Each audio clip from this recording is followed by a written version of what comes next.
Alright, so I really don't normally make these kinds of videos anymore, but I feel like I need to sit down and I need to talk to you guys about a game that I love. And that game that I'm choosing to talk about with y'all today is Destiny 2. Why am I choosing to talk about Destiny 2 today? Well, a couple days ago, as I'm recording this, on May 21st, Bungie announced that Destiny 2 is going to be receiving its final live service update. They posted an article on their website. They explained everything that this update is going to have. Well, they kind of glossed over everything that it's going to have. And if you actually read the article, there's quite a lot of stuff they're adding. I mean, they're completely reworking the directory. They're bringing back Pantheon in form of Pantheon 2. There's Tier 5 exotics. There's new aspects. There's a portal overhaul. There's a bunch of changes into the game. Like there's a lot of stuff in this update. Even SRL. And it's also a completely free update. However, it's unfortunately the last update for the game, which I can't say that I completely didn't see it coming. Like, I knew that at some point this game was going to be over, but I really didn't think that now would be the time. Like, I genuinely thought that this game at least had like 1 maybe 2 years left in it, and they were just gonna finish out the current saga that we were in, and then just kind of wrap up the game then, and put the lid on the can then, as opposed to now. Well, that was not the case. That was not the case at all, and I have very mixed emotions. You know, on one hand, I won't really have to worry about falling behind in this game anymore because it's not going to be getting any updates. Not that I really worried about that anyway, but also, I get to focus on getting into new games again, which is always very fun. But I'm going to miss this game a lot. And let me tell you guys why I'm going to miss this game. I'm going to open up my Steam. I have 3,719 hours played on this game. On PlayStation, I have 1,519 hours. If you add those two numbers together, that totals out to just above 5,000 hours. Destiny 2 is my most played game of all time. And to be honest, I don't regret it one bit, because I love this game, like I said before. However, I will admit, it is a love-hate relationship. The best way that I could describe to you playing Destiny 2 would be like being in an abusive relationship. One day, your partner might be very nice, very loving, very affectionate, whatnot. And another day, she might want to rip your fucking head off.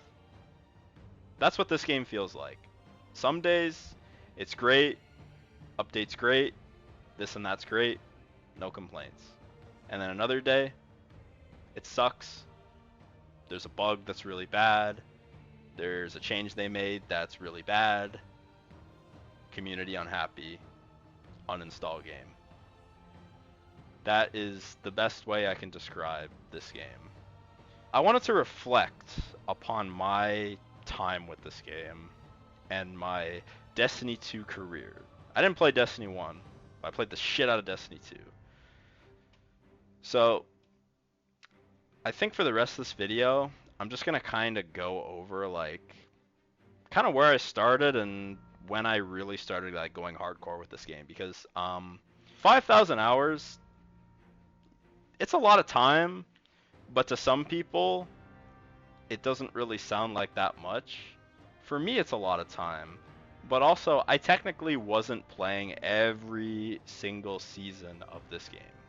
So let me go here. This is essentially a list of like all of the different seasons that were in the game. So we're gonna start from the beginning. Yes, I played Destiny 2 when it first came out back in 2017 on the PlayStation 4.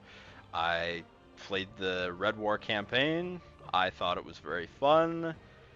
And then I want to say around when Curse of Osiris came out, like maybe a little bit after it came out, I left the game because there just wasn't really a lot to do. And also, I was in high school and I was broke, so I didn't really have money to pay for DLCs all the time.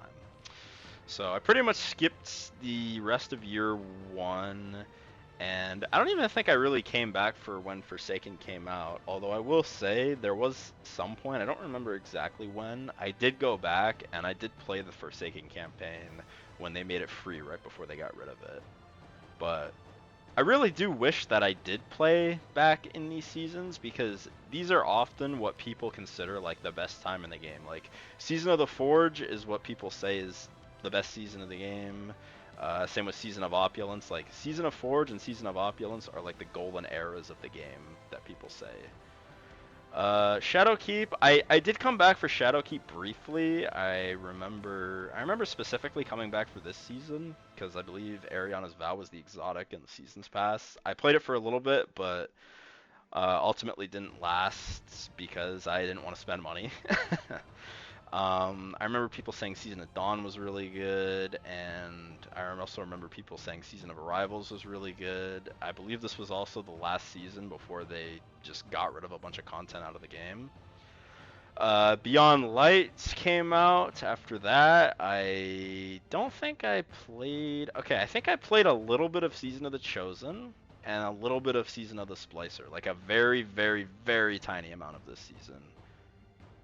And not gonna lie, I think I also might have played a little bit of Season of the Lost too, but it must have been like a pretty small amount because I don't really remember much from this season at all. And then Witch Queen came out.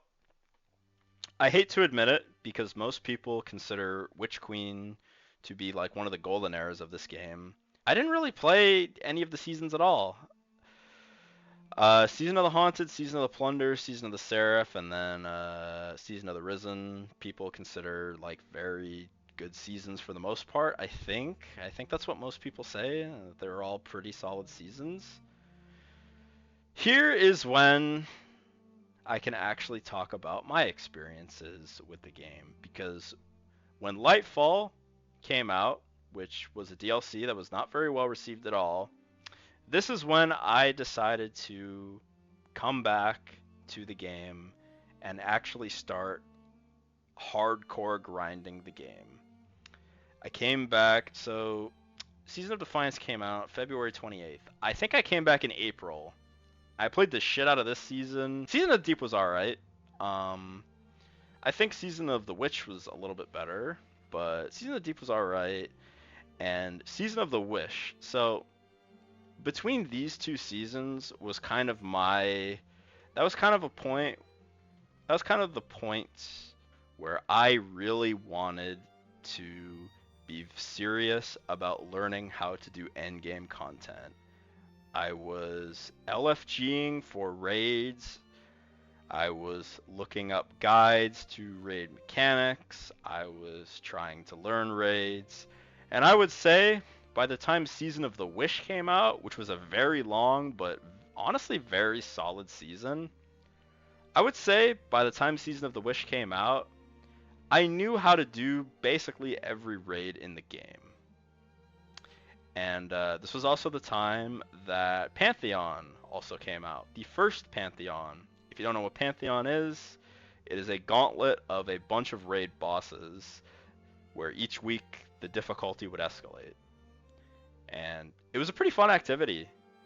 And yeah, at that time I pretty much knew how to do every raid. And you could say that Season of the Wish, I was a pretty completed player. I didn't have like every title, every seal. I had pretty much every exotic, and I don't know if I had every crafted weapon. I might have had every crafted weapon. I don't remember, but yeah. I remember Season of the Wish was a great season, and it was also a season that my IRL friends were playing, which was even better. I didn't have to just play with randoms. Now, we get to the final shape. The final shape, I think, is my personal favorite DLC that I actually got to play. I loved the final shape. I thought the raid was phenomenal. I thought the campaign was pretty solid. And I thought the content that came out after, for the most part, was decent. I think Echoes was an okay season. I think Revenant was kinda trash, to be honest. And I think Heresy was like pretty solid. I wouldn't say Heresy was amazing, but it was pretty solid. The final shape was supposed to be the conclusion of the Light and Darkness saga, which had been going since Destiny 1, which came out in 2014, and this DLC came out in 2024. So 10 years. It was supposed to be the conclusion of a 10-year saga. I think that majority of people, and myself included, would agree that the best time to actually cut off support for this game would have been after Episode Heresy. Like, realistically, Episode Heresy comes out, and then after Heresy concludes, we get this big update, and then that's the end of the game. That's what should have happened. But that's not what happened. Edge of Fate came out in July of 2025, and it was a DLC. It had, I think, the longest campaign they'd ever released. It had a destination that was very forgettable, and the one saving grace that it did have was this raid right here, the Desert Perpetual. This raid, one of the best raids they have ever made in Destiny 2. Actually, one of the best raids they have ever made in Destiny as a whole. This raid is great. I love this raid. I don't know if I love it more than the Final Shape raid. I can't decide. It's a great raid. It's the best thing that came out of this DLC. It was also when they changed their DLC model. How it used to be was they would release DLCs annually. They would release a giant DLC once a year. They changed their model to release instead 2 medium-sized DLCs in 1 year, with each DLC having 2 seasons that each lasted 3 months long. So each DLC cycle lasted 6 months long. So, yeah. We got Ash and Iron in like 3 months after Edge of Fate came out. And it was pretty trash, I'm not gonna lie. I didn't really enjoy this update that much. I played it still, but it was underwhelming. I mean, what did we even get? We got the Return of the Plague Lands. We got an activity in the Plague Lands that was not that memorable. We got an exotic mission that was not that memorable. It was just a pretty mediocre update, and after this update came out, we had to wait another 3 months before we got more content, and this game just kept bleeding players. Like, if you go on YouTube and you look at the videos that creators were making at this time, they were not happy, man. And then eventually we got, in December, we got the second expansion of the new 2 expansion cycle, Renegades.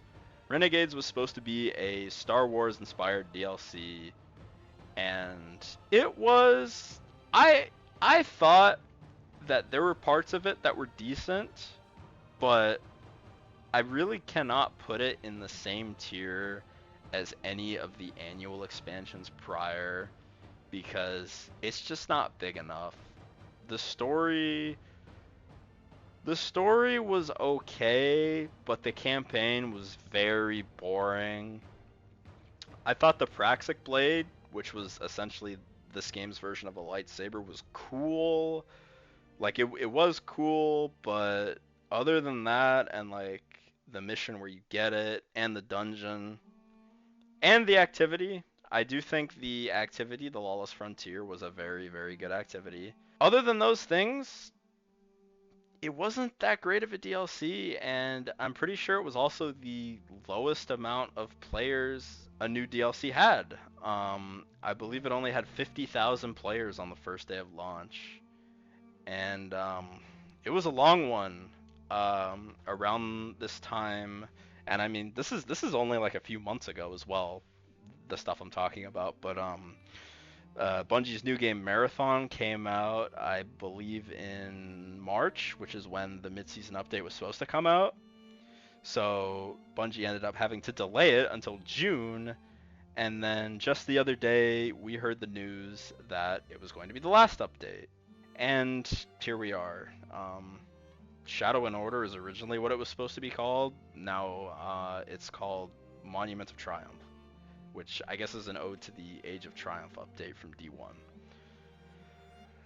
And yeah, I mean, we were supposed to get this. We were supposed to get a DLC called Shattered Cycle. We were supposed to get a DLC called The Alchemist, but these two DLCs will not be happening anymore because the game is stopping updates, which is pretty sad. And like I said before, like, I don't want to say that I wasn't completely not expecting that the game was going to shut down, because, like, look, 12,050 players in game. I know that doesn't seem like it's that low of an amount of players to some, but I mean, if you just look at the charts, like, bro, look at this. Like, okay, obviously this is like in the middle of the night, but bro, 5,451 players. For a game that's still being updated and has as much content as it does, bro, you can't tell me that's a healthy player base. Like, bro, it gets even lower. 4,351? Like, are we for real? Oh my god. 2,702 players on Tuesday, May 19th. That's only like a few days ago. Like, man, oh man. Man, oh man, has this game just been... It's just been bleeding players. And, like, you can look at stats, like... December 2025 was around when Renegades came out. Ever since then, they've just been losing players. They've been losing players. I'm pretty sure the only reason that the game gained players recently was because they announced it was shutting down. So yeah, man, like, this game's been on a up and down trend. That's majority of what I have to say. In conclusion, there's one more thing I will talk about. If you're wondering if I think that Bungie is going to make a Destiny 3, I have no clue, but if you were to ask me this question like 2 years ago, if you were to ask me this question, I would have been like, maybe, but now my answer is no, and a lot of people aren't going to like to hear this, but I have a strong feeling that I could see a future where Bungie is ultimately just dissolved within like the next couple of years. And I hate to say it because I love this fucking game. I love this game. Destiny 2 is one of my favorite PvE/PvP shooters of all time. It is one of my favorite social games of all time. There's a lot of people I met on this game that I still talk to from time to time. I used to play this game with my IRL friends a lot. That was very fun. They obviously weren't as committed to it as I was, but, you know, that's okay. Not everyone is. It was a tough day. I'm gonna play this new update, but probably after like a couple months, after everything kind of settles, I am probably eventually going to uninstall this game, which, I mean, I don't have it installed on my PC, but it's been on my PlayStation for about a year. I've not uninstalled it from there, and I'm probably going to be doing that soon, which, yeah, I don't know. I don't really have much more to say. Thanks for watching. Bye.